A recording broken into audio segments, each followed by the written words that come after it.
You know, I don't really know how to start this video. This movie was on an entire other level, and I truly think it's one of the greatest works of fiction to ever exist. If I had to compare it to another anime or work of media, I can't make a comparison because of what this movie does. There's nothing else out there that comes close to accurately representing that feeling of being alone. Can you imagine being a member of an incredibly rare, secluded group of people who live forever and are blessed with eternal youth? That alone is pretty crazy. But now I want you to imagine what it would feel like if you were one of these people but you had no one. Sure, you have a few friends and the village knows who you are, but you don't have a mother or a father, no one who's there to look out for you or raise you. You don't know what it's like to have either. That is what Maquia, When the Promised Flower Blooms, seeks to exemplify and does a job no other work of fiction has been able to achieve either before or after Maquia.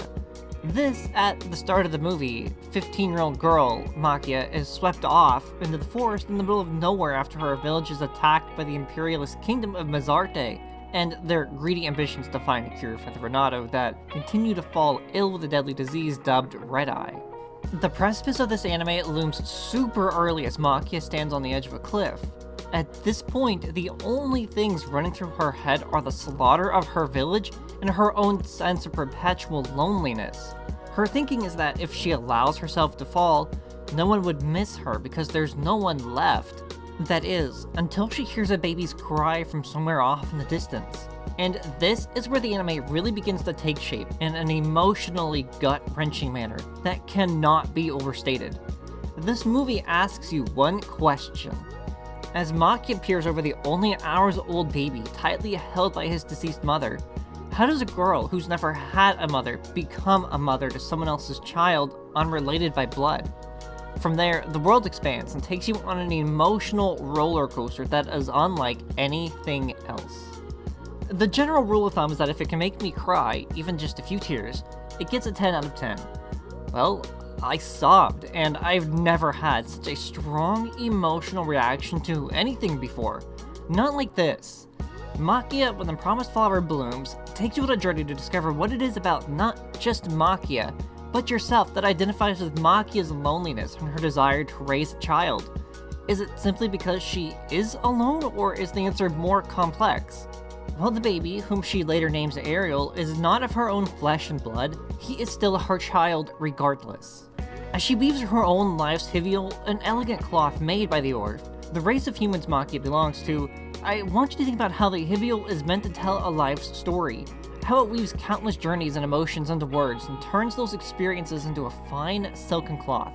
While she had the option to leave Ariel that night she found him crying and alone, she chose to take him with her despite not knowing how to raise a child. This is one of the first major turning points in the movie, directly influencing the rest of the story from that point on. When the sun rises on one of the following mornings, she's found in a stall trying to feed Ariel with goat's milk, but she has no idea how to milk a goat.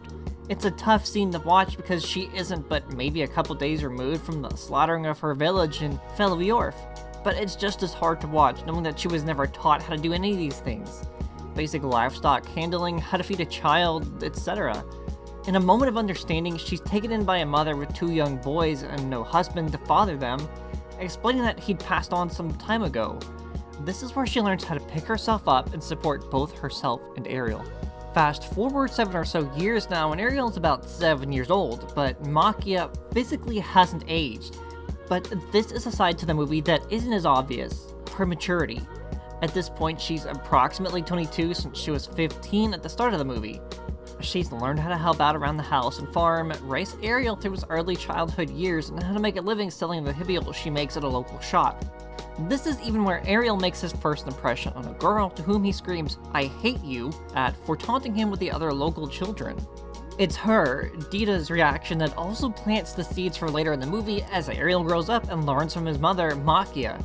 The next turning point hits when Maquia discovers that Leilia, one of the other Yorf, survived that night of the Mazarte invasion, and that they'd taken her in the hopes that she would produce a child with the prince to strengthen the weakening kingdom.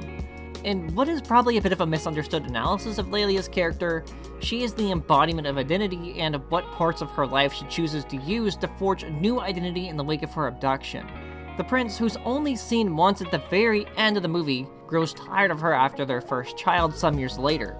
Her servants try to adorn her with elegant clothing and jewelry in hopes of appeasing the prince. All the while, Maquia and Ariel have journeyed to Mazarte, where with the help of others surviving the Orph, Maquia manages to get Leilia alone. The important thing to mention here is that she refuses to go with Maquia, given the chance to escape. The simplest reason is because she's pregnant and now has to deliver and raise that child. She can't just run away to nowhere without any guarantee she or her future child will be able to survive, or that she would be able to raise a child in adequate conditions. There's this moment of hesitation where she briefly considers the opportunity to escape the hell her life has become, locked up in the tower and forced to mingle with the unruly prince, but she prioritizes the child over her own well-being. Maquia doesn't understand at first, despite having Ariel, her 7-year-old little boy, waiting for her back at the inn.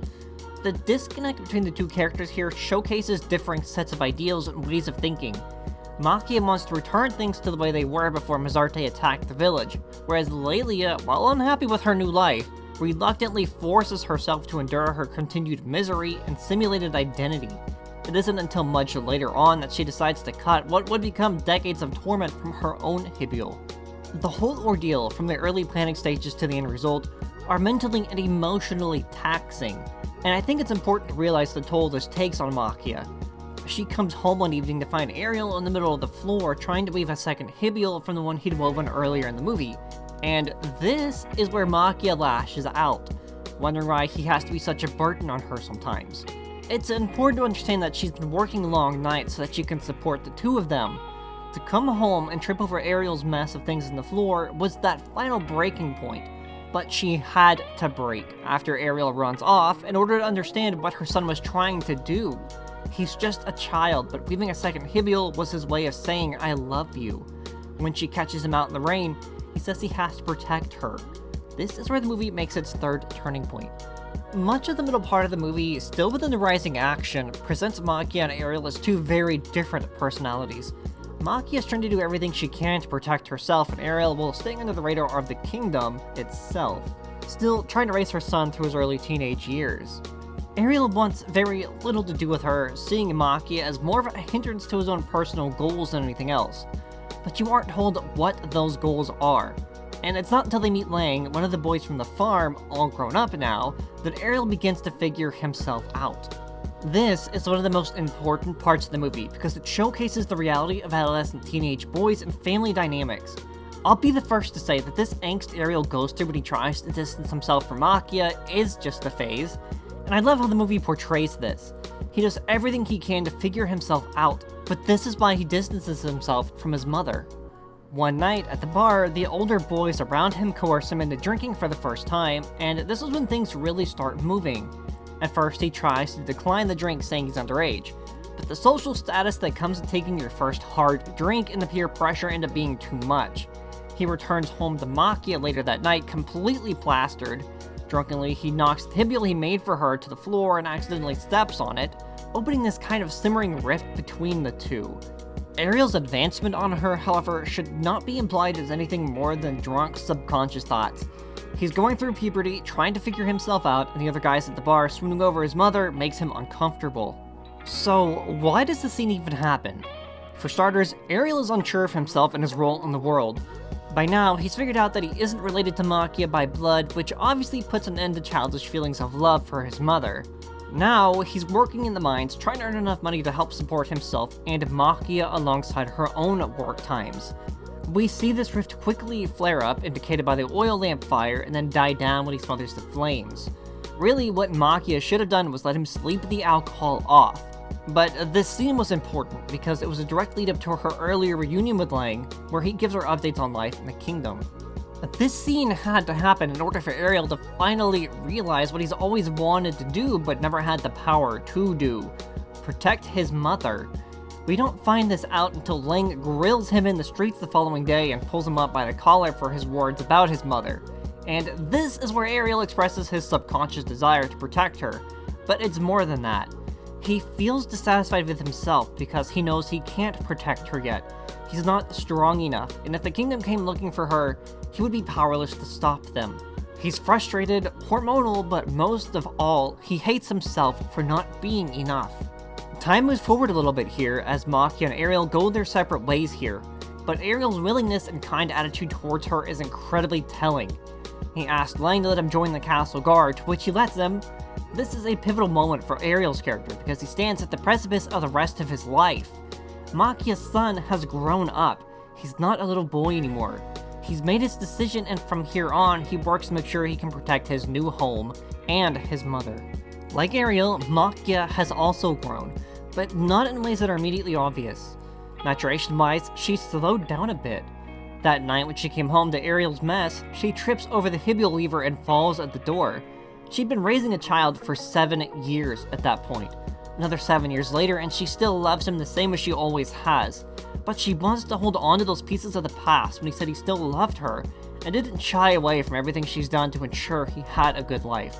She knows as he's getting his things together that she can't hold on to the past forever, and this is exemplified later in the movie just before the climax.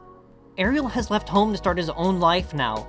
Mazarte has become his home, and it's when he reunites with the same girl who came to his door with flowers when they were little to apologize for her taunting that things pick up even more. By that point, Maquia and Ariel had already departed from Mazarte upon learning of Leilia's fate, but had Mazarte not invaded and slaughtered the Ore village all those years ago, everyone's lives would be much different. Maquia would still have found herself alone at the mercy of the Elder's words that she shouldn't fall in love lest she experience the ultimate sense of loneliness. But had she not found Ariel that night she almost took her life, she would have been alone forever. Loneliness is a powerful feeling, and humans were never meant to be alone. In Maquia's case, she drew the short end of the stick, having lost both parents when she was young. As she grew up and matured over the years, moving from place to place, she never would have been able to experience the kind of love she did raising Ariel. That sense of being and doing something greater than just leaving Hibule forever. Life for Maquia was always about go, go, go, never any time to slow down and enjoy life. Upon finding and raising Ariel, she was given the greatest opportunity that could arguably exist. The chance to raise a child from, in this case, just after birth into adulthood and watching as that child grows. It's because he wants to protect Maquia that he takes this path and chooses to join the guard. The anime makes one more important leap in time, but only by a few years. Ariel and Dita are expecting their first child, and quite literally at the beginning of a new life for everyone, as the kingdom of Mazarte is being invaded by the other surrounding kingdoms. Lang is a division commander, and Ariel is enlisted in his division. Now, while I disagree with his decision to leave his pregnant wife in the middle of a literal invasion, I can understand he does it because Mazarte is his home now. It's where he's made a life, a job, a wife, and a kid on the way. The invasion and Dita's entrance into labor right at the start bring the movie's climax full circle.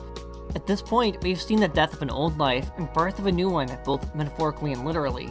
Maquia's old life has come to an end. Her son has a life outside of mother and child now as he fights to protect the life that he's helped bring into the world. In the most tumultuous of times, that presence of serenity and grace can still be found, that beauty of life. In fact, there's a deep connection between wartime and romance in many types of literature and media, and this movie exemplifies that fact. Of course, in the most ironic of ways, Maquia is actually captured by one of the enemy kingdoms several years beforehand, where she once again meets up with Krim. By this point, her hair has grown so much that the orange-brown dye used to hide her platinum locks has been confined to the ends. Krim ends up cutting this small, in comparison, part of her hair off, thus severing the connection between her past and her future. And this is exemplified when she meets Ariel on the battlefield, trying to flee the battle itself after she escapes. This is the last time she sees her son until the final few minutes of the movie, but before that, she has to help Dita give birth to her and Ariel's child. This is her final gift to her son before the end of the movie, and a final goodbye to the little boy she raised into a man. The birth of Ariel and Dita's child signals the climactic peak of the movie just as Mazarte falls, the cowardly king and prince fleeing to safety. Once Ariel returns home wounded, Dita explains to him that Maquia helped her with the birth and that the child had been named without him. Her tears are so heart-wrenching because can you imagine being without your husband in the middle of a wartime invasion as you're giving birth?